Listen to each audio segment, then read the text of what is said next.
Olá pessoal, boa tarde, galera do canal do YouTube, especialmente a galera do terceirão do Colégio Estadual Tarcísio Mota.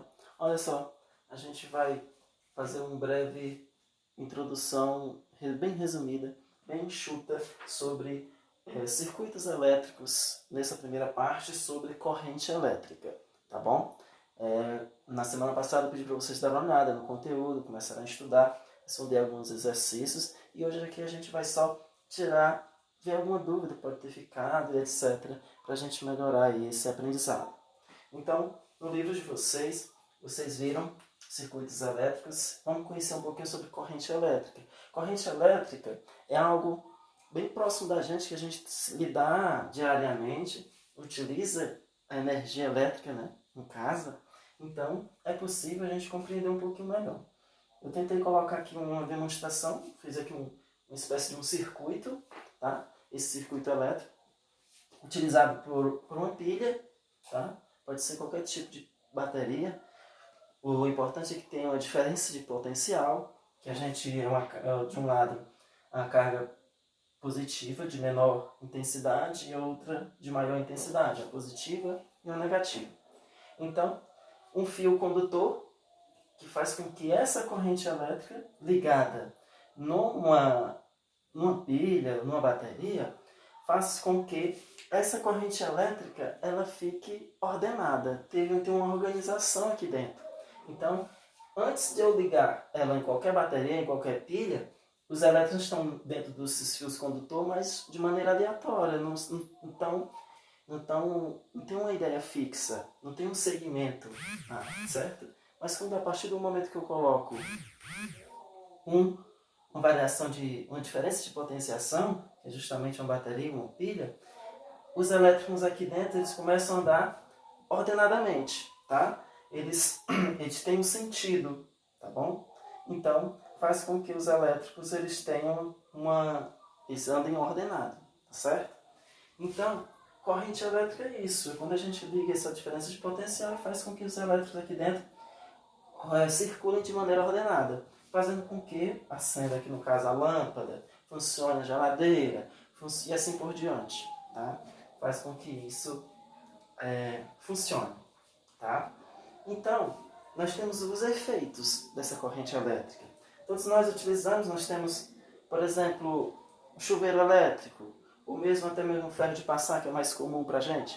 O ferro de passar, quando a gente liga na tomada, né, uma diferença de potencial dele faz com que o ferro ele esquente, não é verdade? Então ele tem um efeito térmico, essa corrente elétrica. Ao chegar naquele lugar, ele esquenta. Assim como a luz, além dela acender, se você for pegar nela, também está quente, né? Ela tem esse fator térmico, né? Assim como o fator magnético, que a pilha pode fornecer também. Fazer algum movimento, por exemplo, a bússola, tá? Ela tem um efeito magnético para funcionar e assim por diante. Então, dentro dessa... pra gente, o que é que a gente quer com isso? Quer calcular, aprender como é que a gente sabe a intensidade dessa corrente elétrica. Como é que eu faço para calcular essa corrente elétrica, essa intensidade dela? O que é a intensidade?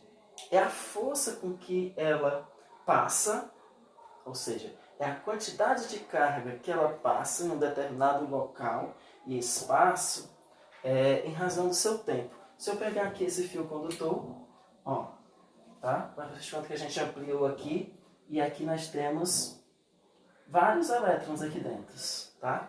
E esses elétrons, a gente quer justamente saber a intensidade dessa corrente, tá bom? E para eu saber a intensidade dessa corrente, eu preciso justamente saber a quantidade de carga, ok?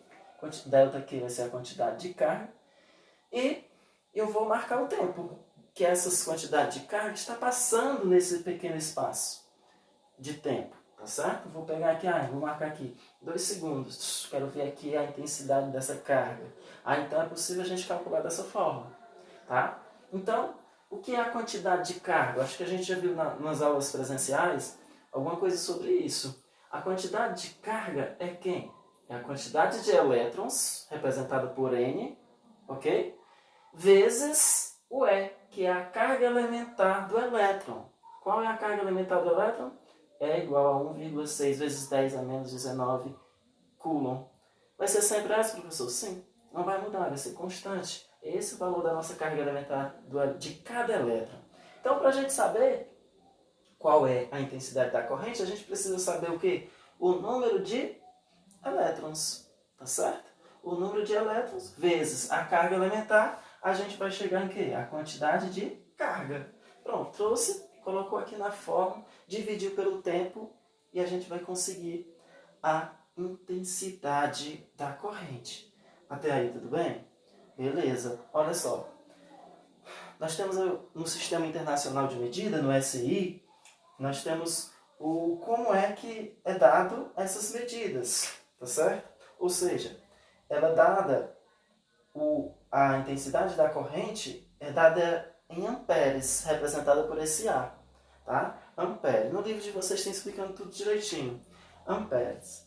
Delta Q, que é a quantidade de carga é dada em esse Czinho aqui maiúsculo, Coulomb, né? Que é justamente as cargas elétricas dadas em Coulomb. E o tempo é dado em segundos, tá bom? Então, esse é o primeiro passo, a primeira etapa desse questionamento. Então, corrente elétrica, intensidade da corrente, a gente deu para entender mais ou menos como que seja. Agora eu gostaria de responder com vocês, antes de responder uma questãozinha do exercício que eu passei para vocês, temos também a diferença entre corrente elétrica contínua e a corrente elétrica alternada. A corrente elétrica contínua, ela mantém uma corrente de mesma intensidade. Ela não oscila, ela não se altera, ela é constante. Por isso que o nome já é contínuo, né? Então a corrente elétrica, ela vai manter um sentido constante, tá certo? Sem se alterar. Qual é o exemplo, professor, dessa corrente elétrica que a gente pode justamente utilizar? Olha só, as pilhas e as baterias são um exemplo disso, tá? De uma corrente contínua, que tem o mesmo sentido, tá certo? Então, pilha, bateria, tem esse mesmo sentido de corrente elétrica contínua. Já a corrente alternada, como o próprio nome já diz, ela vai oscilar, a corrente elétrica, tá certo? Ela vai se alternar. Em algum determinado momento ela pode chegar num pico, depois descer, tal, e assim vai oscilando a corrente elétrica dela. O exemplo mesmo que a gente pode utilizar são as fontes que geram essa energia, geradores de energia, tá certo?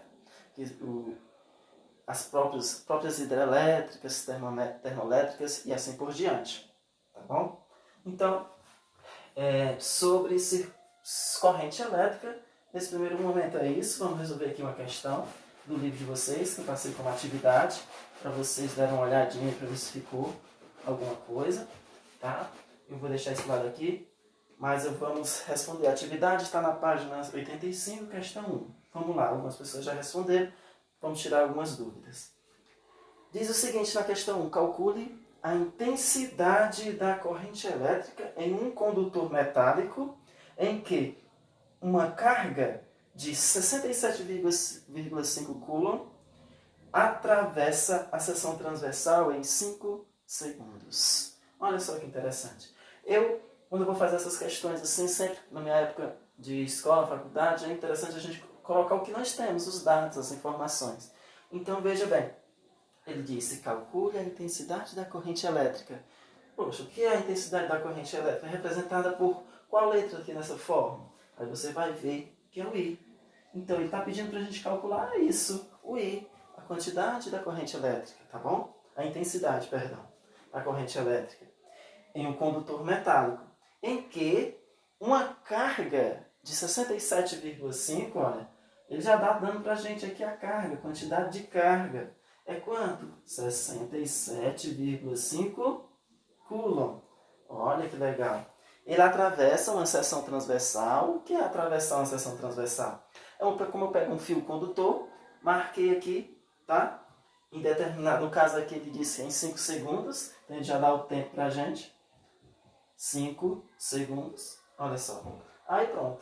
eu sei a quantidade de carga, eu sei o tempo. Para descobrir a intensidade é uma coisa mais simples, na verdade. Só eu utilizar aqui a fórmula, olha só. Corrente é igual quantidade de carga. Está aqui, ó, 67,5 sobre 5 segundos. Fazendo essa divisãozinha, como é que eu faço? Ah, professor, eu tenho dúvida em divisão, eu não sei para onde é que vai. Vamos lá, vamos tentar resolver aqui. Rapidinho, deixa eu mudar aqui a cor.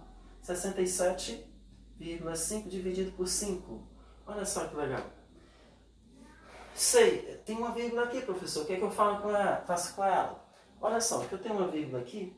Para eu fazer divisão com vírgula, fica um pouquinho mais complicado. Mas eu posso resolver também depois acrescentar, tirar, vocês fazem como vocês preferirem. Mas, como eu quero que essa vírgula desapareça, eu tenho que multiplicar esse lado aqui por 10. Tá? Por que por 10, professor? Porque eu tenho que contar quantas casas eu tenho depois da vírgula. No caso aqui é só uma casa, então vai ficar vezes 10. Se eu multipliquei por 10 desse lado, por esse outro lado também vou ter que multiplicar por 10. Por que, professor? Porque se eu acrescentei algo aqui, eu tenho que fazer o mesmo do outro lado para poder manter a nossa conta e fazer valer a nossa operação. Então aqui ficou o quê? 67,5 vezes 10, pessoal, vai ficar o quê? 675. Por quê? Porque a vírgula andou uma casa para a direita. Aqui, o 5 vezes 10 ficou o quê? 50. Por quê, professor? Porque eu andei também uma casa para a direita. Então, se eu andar uma casa aqui, eu tenho que andar outra ali, tá bom? Divisãozinha, só para a gente relembrar, tá certo? Então, vamos lá. 675 dividido por 50. Eu vou pegar aqui dois números aqui também, porque eu tenho dois números aqui no meu divisor, meu dividendo. 67 dividido por 50. Qual é o número que eu multiplicando por 50 vai dar 67? Ah, é 1, professor. Por quê? Porque 1 vezes 50 é 50. Para chegar em 67, dá quanto? Ah, professor, 67 menos 50 dá 17. Beleza. Vou baixar a próxima casa, que é o 5. Olha só que legal. Então, 175 dividido por 50. Qual é o número que eu multiplicando por 50 vai dar 175 ou próximo disso? Ah, professor, deixa eu ver. Será que é um 4? Não sei, 4 vezes 50 dá 200. Então passou, né? Então não vai ser. Então vamos tentar o 3. 3 vezes 50, 150. 150 para 175, falta quanto? Professor, falta só 25, não é isso? Boa, né? Então, e agora, professor, 25 por 50 é menor, o que eu faço? Ah, tá, é menor, o que a gente vai fazer? Acrescentar um zero e uma vírgula aqui no nosso quociente. Agora sim, 250 dividido por 50 dá 5, professor, né? É 5, porque 5 vezes 50 dá 250. Para chegar em 250, nada. Ou seja, 67,5 dividido por 5 é 13,5. Nossa intensidade da corrente é 13,5. Como eu disse para vocês, a intensidade da corrente é dada em amperes, representado por esse Azinho aqui. Tá ok? Olha, espero ter ajudado a compreender um pouquinho mais sobre o conteúdo. Depois a gente vai continuar com as nossas aulas via YouTube, tá? E também a gente vai marcar uma videoconferência com vocês do terceiro, para a gente melhorar ainda as nossas aulas e o aprendizado, ok? Um forte abraço, fique em casa, se precisar sair, use máscaras, tá bom? Valeu, turma, forte abraço.